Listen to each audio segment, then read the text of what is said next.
망상에 오염된 지각과 관념이 일단 생겨나게 되면은 그것에 대해서 더 이상은 탐닉과 기뻐함을 멈추라고 하십니다. 접촉과 느낌으로 마주하는 지금 이 순간의 경험적 현실에 생생하게 깨어 있을 것을 권장하십니다. 반갑습니다. 경북대 철학과에서 인도 철학과 불교를 가르치고 있는 임승택 교수라고 합니다.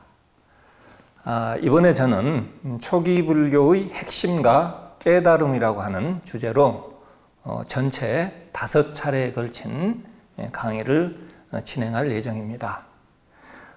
이번 순서는 그 첫 번째로서 붓다의 독자성이라고 하는 주제로 강의를 진행하겠습니다.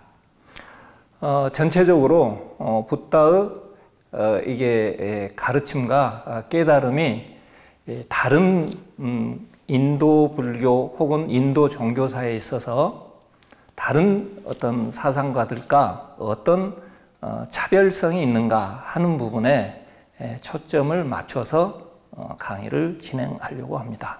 부처님 당시에 인도의 사상계에는 다양한 어떤 종교적, 철학적 견해들이 있었습니다. 부처님께서 열반하시고 나서 제일 처음 편집됐다고 알려지는 법망경이라고 하는 경전에는요, 당시에 62가지의 종교적, 철학적 가르침이 있었다, 이렇게 전해지고 있습니다. 더불어서 자이나교에서는요, 363종에 이르는 다양한 어떤 철학적 견해들이 만연해 있었다, 이런 기록을 전하고 있습니다. 그런데 부처님께서는요, 그런 다양한 견해 중에 어떤 특정한 하나를 지지하거나 새로운 견해를 제시하는 것에 목적을 두지 않으셨습니다. 바로 이 점에서 저는 부처님의 가르침이 지닌 독자성이 오히려 드러날 수 있다, 이렇게 판단하고 있습니다.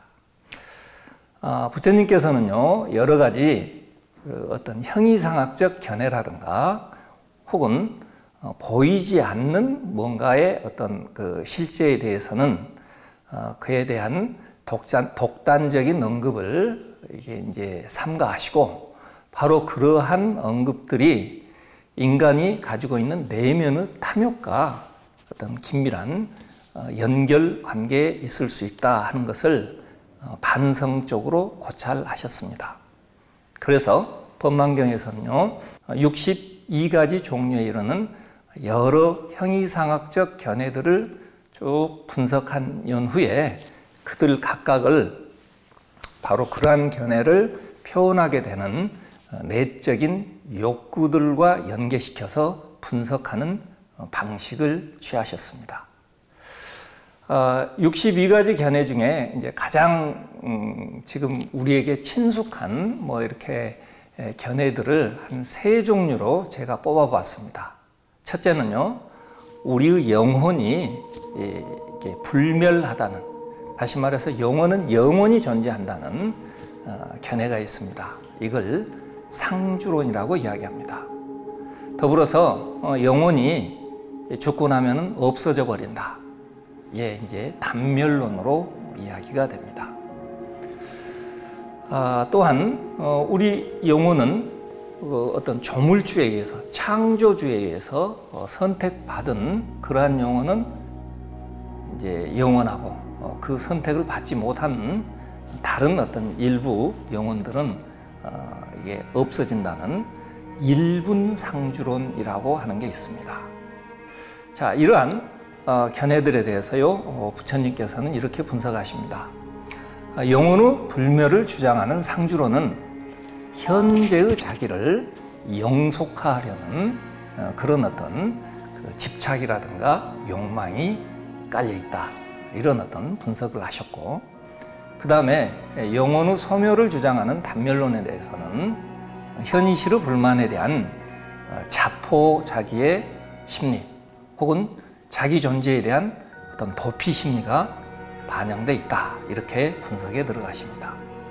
한편 조물주에 의해서 선택받은 일부 존재들만이 영원히 머물 수 있다. 영원히 이제 편한 곳에 가서 이게 이제 살아갈 수 있다라고 하는 것은 절대적 존재였던 그 의지하는 불안과 두려움을 의지에서 불안과 두려움을 해소하려는 그런 심리를 반영한다. 이런 분석을 하고 계십니다.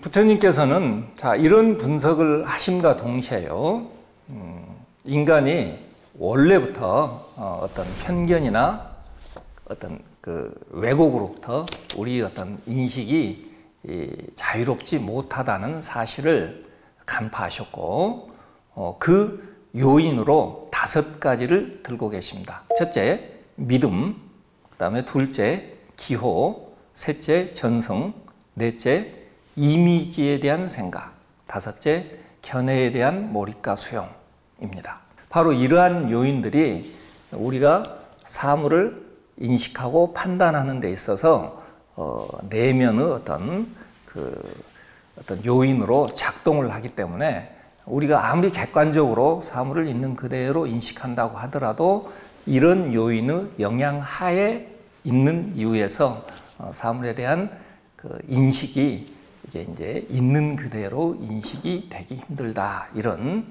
분석을 하셨습니다. 우리 이제 감각적 그 어떤 접촉으로 인해서 우리가 사물을 이제 대하게 되는데, 우리 어떤 감각 기관과 그다음에 감각 대상, 그리고 그 감각 대상을 인식하는 어떤 감각적 인식, 이 3자가 모여서 우리 이제 경험이 이루어집니다. 재밌는 것은 느낌까지는 인식 주관이 개입되지 않습니다. 그런데 지각에서부터는 어떠한 누군가가 지각한다. 그런 어떤 과정을 개입시켜서 설명을 하십니다. 바로 이 지각의 단계에서 우리가 아까 전에 봤던 믿음이라든가 기호라든가 여러 가지 이미지에 대한 고려, 즉 나의 관점이 개입된다. 이렇게 이야기를 할 수가 있겠습니다. 다시 말해서 우리의 생각과 망상이 다시 지각에 영향을 미쳐서 현실과 유리된 우리들 내부 어떤 생각이 계속 그 고착화돼 나가는 그런 어떤 악순환의 과정을 거칠 수도 있다. 이렇게 이제 분석을 하셨습니다. 결국에 이런 내용들은 무엇을 말하느냐? 우리가 느낌의 영역까지는 서로 간에 나라고 하는 인식 주관이 본격적으로 개입되지 않는데, 지각이나 생각이나 망상의 영역에 있어서는요, 각자 자기만의 생각이 들어가고, 그러한 이유에서 특히 형이상학적 견해 혹은 사변적 견해로 나갈 경우에는 굉장히 자기만의 어떤 주관적인 생각들이 투사되기 때문에 그 생각을 가지고 있는 사람들끼리 소통이 안 되는 그런 문제가 발생할 수 있다 하는 것을 이제 드러내는 겁니다. 부처님께서는요, 특정한 망상에 이제 한번 사로잡히게 되면은 소통이 불가능한 여러 가지 불화와 갈등이 일어날 수 있다. 이 부분을 지적하십니다. 그리고 거기에 대한 치료 체계에 대해서도 말씀을 하십니다.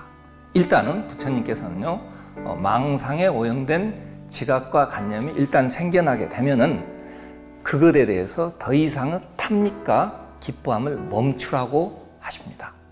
그리고 그 탐닉과 기뻐함을, 그리고 거기에 대한 집착을 버리게 되면은 여러 가지 이제 탐욕의 어떤 성향들, 적의의 성향들이 가라앉게 되고, 더불어서 견해의 차이에서 발생하는 가래와 그 어떤 갈등과 불화를 이게 이제 버릴 수 있다. 이렇게 이야기를 하십니다. 더불어서 부처님께서는요, 망상에 대해서 더욱 적극적으로 대처하기 위해서는 접촉과 느낌으로 마주하는 지금 이 순간의 경험적 현실에 생생하게 깨어 있을 것을 권장하십니다. 그리고 법망경에서 이런 부분들이 이렇게 표현이 됩니다. 여러 가지 이제 과거와 미래와 현재에 관한 여러 가지 견해들이 발생해서 우리 사이에 있어서 갈등과 불화를 이게 이제 조장하는데, 바로 그런 부분에 대한 그 어떤 갈등과 불화는 6가지 감각의 장소에 이게 이제 그 뭐랄까 발생과 사라짐, 그리고 그 감각 장소에서 벌어지는 여러 가지 유혹과 위험성에 대해서 깨어있는 의식을 갖게 되면은 그러한 견해의 차이에서 발생하는 갈등과 불화에 휩쓸리지 않는 그런 어떤 여지를 발견할 수 있다, 이렇게 이제 가르치십니다. 자, 이런 방식으로요, 부처님께서는 특정한 견해를 제시하셨다기보다는 각각의 견해들이 어떻게 해서 발생하고 그러한 견해들이 어떻게 해서 우리 삶의 갈등 요인으로 작동하는가, 그 원인을 밝히시고, 그리고 그 원인을 밝히는 것과 더불어서 그 갈등을 제거하는, 그래서 내면을 바라보게 함으로써 그 갈등에서 벗어날 수 있는 그런 어떤 가르침을 제시하셨다는 바로 그 점에서 기존의 다른 사상가들과 구분이 되는 어떤 독자적인 면모를 보이셨다, 이렇게 말씀을 드릴 수 있겠습니다. 고맙습니다.